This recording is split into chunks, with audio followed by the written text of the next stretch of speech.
Hey everybody, this is IndieGeek, and today I'm taking a look at, spoiler alert, this is a game from Megafuzz that has made its way over onto Steam. It's available for Windows, Mac, and Linux, and it is $6.39 for the opening week sale, and then $8 after that. So I'm going to jump in here and show off the menu. It may look normal with having all three worlds unlocked, but when you start the game, only World 3 is unlocked, and then when you click on World 3, only Level 30 is unlocked. And the reason for that will become very clear here very quickly. So I'm just going to start in on this level and show off what is going on. All will be revealed in time. So Mr. Death Bunny says, "Come to get the princess, have you? Just give up right now. You will not get to her." But we took him out nice and easy. Now we've got this nice little scene here, and we found Princess Tomato. How did you get past Mr. Death Bunny? Chili Pepper Knight says, "Ha, no challenge for a strong chili like me. Now come on, Princess Tomato, you're coming with me." And we win. Yep. So that is the end of the game. But, of course, that is not actually what's going on. The game is now in reverse, and you're in the last level. Undo everything to avoid time paradoxes and make it back to the first level. Good luck. So this is kind of the premise of the game here, is that we are going to be playing everything backwards. So when we enter a level from the right side, the level's already completed. We have to unkill enemies, we have to uncollect coins, and we have to do it all right without basically creating any paradoxes. So, for example, if there's a killed enemy, you have to land on it so that you can unkill it. Those coins were not collected, so we don't want to collect those. That one, however, was. So, that's basically the idea behind here. We can't kill that enemy because he's alive, so we didn't kill him on the way through the first time. As far as, like, the game is concerned, there is 90 levels. Well, technically 100 levels, because there's the 3 worlds and then there's one bonus world. And for the most part, I do like this game. I think it's a pretty neat concept. It's not totally original. I know Retrograde for sure has done this idea before. And I think there have been a couple of like Flash games out there online that have done a similar idea as well. But that being said, it's still an idea that is not done much, and it's pretty interesting. I think it's kind of a fun concept. And this game definitely takes kind of a humorous bent on the whole thing. And I guess I would say it has a little more depth than some of those other examples that I used. So for example here, now we've got this power-up, and each world has a power-up that will do something different. And basically we have to recollect the fireballs that we shot through the first time. So that is pretty cool. I think it's definitely got, I guess, a little bit more difficulty than some of the other games I've seen do this. That being said, I would say that the game is still rather easy. I think my first playthrough, I did beat all... Oops, that was my bad. I did beat all 100 levels. I did not get gold on all of them, but that's more kind of a personal thing. If you like going for perfect scores on stuff, then there is that for you. I don't typically do that, so what I found was I went through 90 levels, and then the bonus world as well, in under an hour. So, as far as like gameplay, there's not a ton here. That being said, it was an enjoyable hour. I did like my time with it, and I had, you know, a fun time with the whole thing.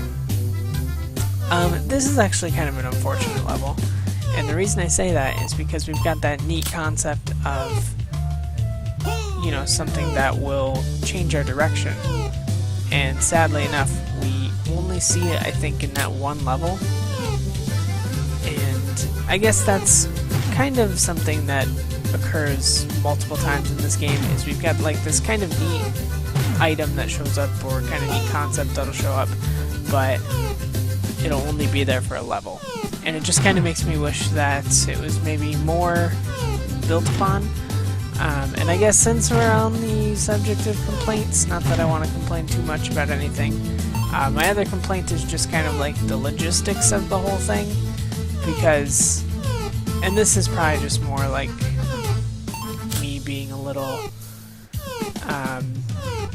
you know, a little bit kind of OCD about it, but like the game gets harder as you go on, but in reality we're supposed to be playing a, you know, reverse platformer, kind of, so the hardest levels should be the first ones we do, not the last ones, and for whatever reason that just kind of like was kind of like grating on me, and it's a really silly thing to be upset about. Other than that, you know, I'd say even though it does get harder as you move on, oh, that was my bad, I wouldn't say that any of the levels were particularly difficult. Like I said, I don't think any level took me more than, you know, 3 or 4 tries at the most. So, you know, I don't think it's going to be like a very difficult game if you're used to platformers, because the platforming here, like what you're seeing here, is pretty consistent with the rest of the game. I wouldn't say that it ever gets too much more difficult. It's more about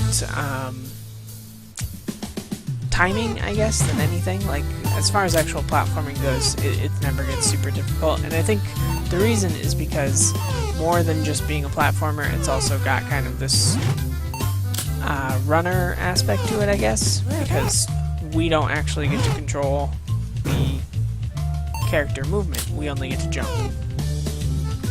So, you know, there isn't anything like super complicated just because we don't have that much player control, I guess is what I would say.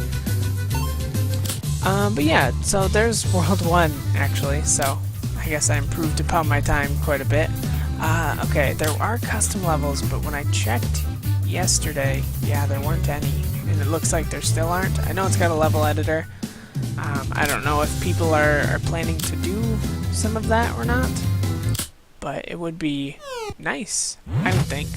I do want to show this off. This is, so the other 2 bosses are actually a little bit more kind of in-depth, which is definitely nice to see. Although I was really bad there and took a hit.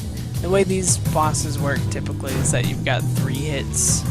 The first one is kind of just a joke boss, I guess, because you literally like just can't get hurt or lose or anything on the first boss, which is cool. Yeah, so I mean, as far as the gameplay goes, that's really it. I don't have anything else to say about the gameplay. So like, see, this is something that I was thinking about.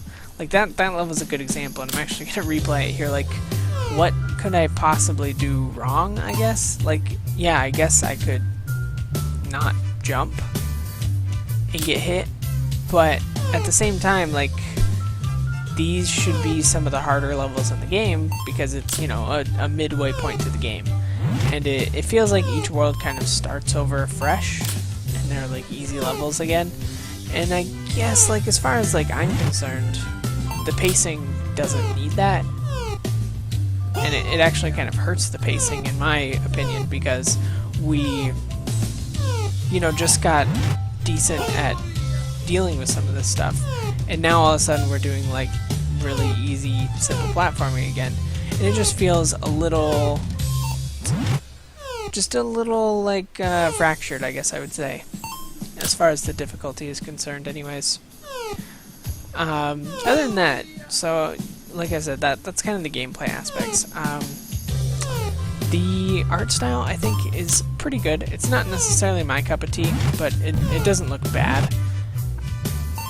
It's, you know, it's not the most complicated stuff. It's got kind of a nice little cartoony look to it, but like I said, not necessarily my cup of tea, but that does not mean that it is bad at all.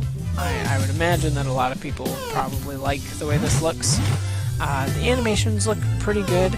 I will say that the hitboxes are a little wonky sometimes, like they just don't always work like you would think they should.